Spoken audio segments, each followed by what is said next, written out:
மாவட்டம் குன்னூரில் உணவு கட்டுப்பாட்டு துறையினர் ஆய்வு.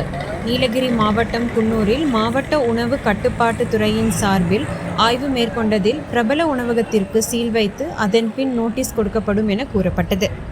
நீலகிரி மாவட்டம் குன்னூரில் உணவு கட்டுப்பாட்டு துறையினர் தேநீர் கடைகள், மீன் கடைகள், உணவு அங்காடிகள் போன்றவற்றை ஆய்வு மேற்கொண்டனர்.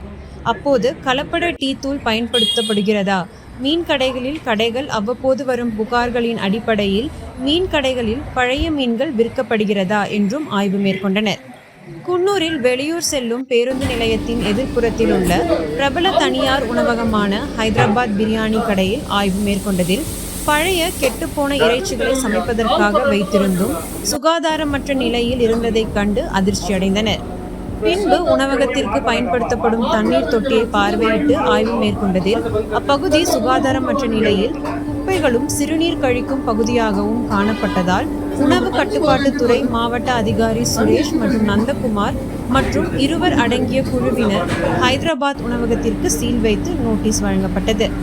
பொதுமக்கள் பயன்படுத்த முடியாத நிலையில் உள்ள சுகாதாரமற்ற மாமிசம் மற்றும் அசுத்தமான நிலையில் உள்ள சிறுநீர் கழிக்கும் தண்ணீர் தொட்டியை சீரமைத்த பின்னர் உணவகத்தை திறக்க வேண்டும் என்று கூறினர். அவ்வப்போது உணவகத்தில் உணவருந்திக் கொண்டிருந்தவர்கள் பின்பக்க வழியாக வெளியே செல்ல அனுமதிக்கப்பட்டது.